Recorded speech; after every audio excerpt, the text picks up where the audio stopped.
Olá! Seja bem-vindo para mais um vídeo de relatos do Reddit. Só passando no começo do vídeo para pedir sua inscrição e seu like caso goste do vídeo. Muito obrigado e fique com o relato. 6 meses depois, divorciar-me do meu marido foi um erro enorme. Este é longo, mas vale a pena para todos lerem. Se eu pudesse dar um conselho a alguém sobre o divórcio, seria para não o fazer em circunstâncias normais. Se seu cônjuge está batendo em você ou ameaçando você ou seus filhos, então, é claro, saia rápido.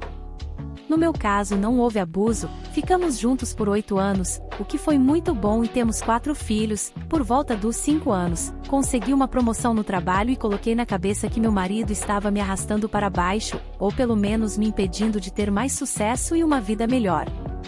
Nunca tivemos muito dinheiro, mas com a minha promoção eu agora ganhava mais do que ele. Comecei a trabalhar mais horas e ao mesmo tempo o horário dele foi reduzido para que ele ficasse mais em casa. Eu realmente comecei a ficar ressentido com ele porque ele estava em casa e porque passava mais tempo com nossos filhos. Na maioria das noites, quando cheguei em casa, eles já estavam se preparando para dormir, se não já estivessem dormindo. Depois de alguns meses no meu novo emprego, ficou claro para mim que as coisas não estavam indo bem em casa sem minha presença. Algumas noites a louça não estava lavada quando eu chegava em casa ou as crianças não tinham comido ou qualquer outra coisa que eu pudesse pensar para ficar brava com ele. Realmente não importava. Ele ficava dizendo que iria se esforçar mais, mas que era difícil estar em casa o tempo todo. Isso sempre me deixou muito brava. Nos anos seguintes, as coisas continuaram piorando, minhas horas não eram mais curtas e as dele eram intermitentes em tempo integral. Não havia um horário conveniente para ele trabalhar em tempo integral por causa do meu horário, mas também precisávamos de dinheiro. Sempre que ele me dizia que poderia conseguir horas extras eu sempre reclamava e quanto menos horas ele trabalhava, mais eu reclamava que ele não estava ganhando dinheiro suficiente.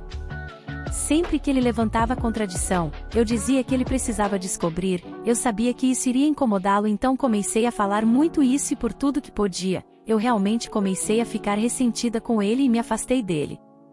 Eu sabia que isso o estava machucando, mas não me importei, se ele não quisesse se machucar, pelo menos tentaria me fazer feliz. Usei a mesma coisa para justificar quando comecei a conversar com outro cara no trabalho.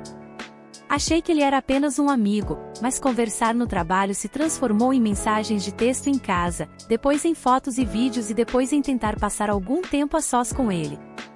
Eu sabia que isso era errado, mas me fez sentir muito viva, e meu marido não me fazia sentir assim há anos. Eu estava cansada de ser infeliz e estava fazendo isso por mim. O pior foi a noite em que cheguei em casa em um horário razoável e descobri que ele havia limpado a casa inteira, preparado o jantar para toda a família e escolhido um filme para todos nós assistirmos juntos. Isso teria me feito desmaiar alguns anos antes, mas naquela noite eu não consegui nem olhar para ele e fingi estar doente. Passei o resto da noite na cama enquanto ele me atendeu e me examinou e até fez comida diferente para mim e trouxe para mim na cama. Isso me fez sentir péssima, e então fiquei com raiva por ele ter me feito sentir assim e no final da noite eu estava mandando mensagens para o outro cara. Durante os próximos 1 ou 2 meses daquela noite, não importava o que ele fizesse, ele estava errado apenas por respirar na maioria dos dias. Ele ficava tão chateado com a forma como eu o estava tratando e eu apenas esperava e o incentivava a perder o controle, porque sabia que isso aconteceria eventualmente. Depois da maioria das brigas que tivemos, ele se desculparia por tudo que eu disse a ele que ele fez de errado, se houvesse alguma coisa, mas eu nunca fiz isso. Eu normalmente encontraria uma maneira de fazê-lo se sentir ainda pior. Eu sabia que estava certa porque ele estava errado e isso era tudo que importava para mim, até fingi que não me importei quando ele descobriu meu relacionamento com o cara do trabalho.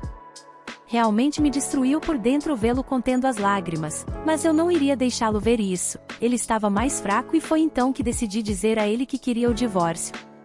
Quase pude ouvir seu coração se partindo dentro do peito. Ele falou e lutou e disse que poderíamos resolver isso juntos. Eu realmente não estava interessada em consertar nosso casamento, mas principalmente terminei as coisas com outro cara, mas apenas porque sabia que poderia recuperá-lo se quisesse.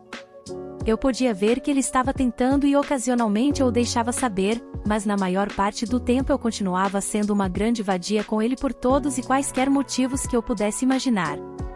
Não tenho certeza de quanto mais o homem poderia ter feito para me fazer feliz além de encontrar um emprego que pagasse o suficiente para eu não ter que trabalhar. Ele disse que estava procurando, mas procurar e encontrar são duas coisas diferentes. Foi nessa época que descobri esse grupo e alguns outros, comecei a postar coisas sobre ele, apenas da minha perspectiva, e recebi muitos comentários positivos sobre como me sentia, sabendo que estava certa. Quanto mais eu postava, mais validação recebia. Não foi só eu quem sabia que não valia a pena o manter por perto. Toda a internet me disse o quão terrível ele é. Comecei a dizer coisas horríveis para ele e até a ignorá-lo completamente. Eu estava tão confiante com a minha opinião e com a de todos que entrei em contato com um advogado e, em algumas semanas, pedi o divórcio. Continuei a usar este site e alguns outros para validar meus sentimentos e me encorajar a prosseguir com isso, e finalmente foi feito. Tudo correu bem, ele não pediu muito além de não se divorciar e tentar resolver tudo. Eu não me importei com isso, ele estava quebrado, mas eu estava livre, eu poderia fazer o que quisesse sem ter que sentir nenhuma culpa ou responder a ninguém. Foi uma sensação incrível de liberdade, mas não durou muito. No primeiro mês depois que ele se mudou, perdi o dia do lixo 3 vezes. Também raramente havia um único prato limpo e a roupa ficava em pilhas por tanto tempo que tive que começar a fazer o teste de cheirar para ver se poderia ser usada novamente. Também nunca vi meus filhos mais infelizes.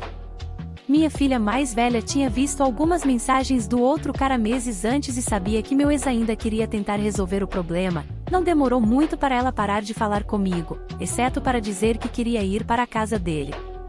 Todos os outros me disseram que também queriam morar com meu ex-marido. Fiz o possível para tentar fazê-los felizes, mas acabei comprando brinquedos para eles o tempo todo e a felicidade durou apenas alguns minutos.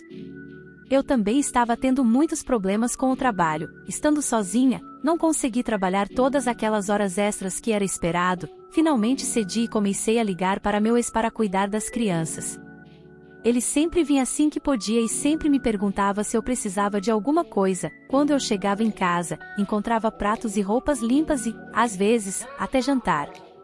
Ele nunca falaria muito depois que eu chegasse em casa, ele apenas diria para ligar para ele se eu precisasse de alguma coisa e ir embora. Uma noite ele tirou o lixo e levou para o meio-fio porque era noite do lixo e eu esqueci de novo. Ele sempre parecia tão triste quando chegava a hora de partir.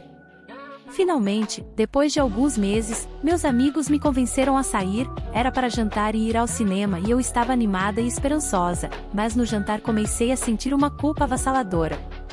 Ficou tão ruim que acabei nem indo ao cinema. Uma semana e cerca de 1 milhão de lágrimas depois, eu estava no sofá de um terapeuta. Contei a ela tudo o que tinha acontecido desde a promoção que consegui no trabalho.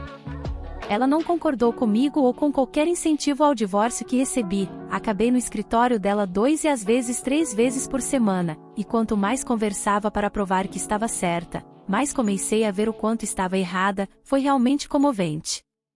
Não sei se chorei tanto em toda a minha vida quanto no primeiro mês em seu consultório. Depois de cerca de $2.000 em sessões de terapia, descobri que meu ex-marido tinha seus defeitos, mas descobri que os meus eram muito piores. Fiz tantas coisas horríveis e disse coisas horríveis que não gostaria de estar comigo, mas ele esteve. Ainda me lembro dele me pedindo na reunião com o advogado para não prosseguir com isso, porém, eu continuei com isso e, mais tarde, me gabei aqui de como foi ótimo. Eu estava tão errada e agora posso ver isso. Algumas semanas atrás, saí com ele quando ele estava saindo de casa, perguntei a ele sobre voltarmos. Quando ele olhou para mim, seus olhos estavam cheios de lágrimas e algumas lágrimas escorreram por seu rosto. Ele me disse que não sabia se conseguiria. Ele disse que a dor foi demais por muito tempo e que, se voltarmos, eu poderia simplesmente me virar e fazer isso com ele novamente. Ele disse que sempre pensou que eu perceberia o quanto ele me amava e pararia até que eu assinasse os papéis do divórcio e soltasse um suspiro de alívio exagerado. Ele disse que isso machucou mais do que qualquer outra coisa e que ele não sabe se poderá confiar em mim novamente. Eu não o culpo.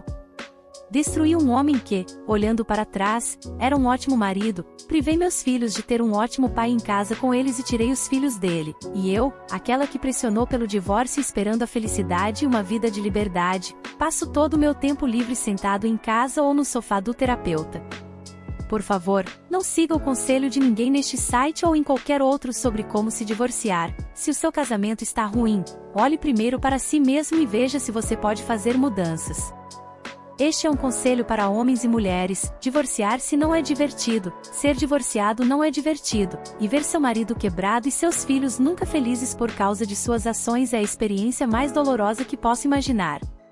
Desejo a todos vocês tudo de bom e espero que deem uma segunda chance aos seus casamentos. Alguns dos comentários.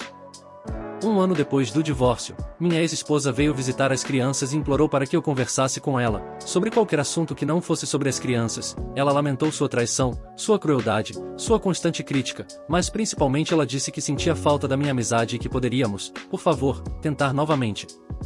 Oh, como eu ansiava por ouvir essas palavras! Eu teria pago qualquer preço, feito qualquer promessa, feito qualquer coisa para tentar novamente. Se não fosse o divórcio, ela ficou tão feliz por me bater na cabeça com isso e como ela ficaria feliz sem mim em sua vida. Isso me quebrou, meu coração e minha alma, minha autoestima estavam amarrados em nosso casamento e ela destruiu tudo isso. Eu não poderia voltar para ela, eu havia escapado de um campo de prisioneiros de guerra e nunca mais voltei.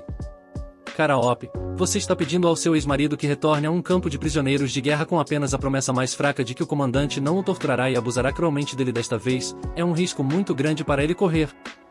Por favor, diga-me que você vai deixá-lo começar a passar noites com os filhos. Ele e eles não merecem ser punidos pelas escolhas que você fez. O que você trouxe para o relacionamento com seu marido, que, ao interpretar suas palavras, lhe trouxe amor incondicional?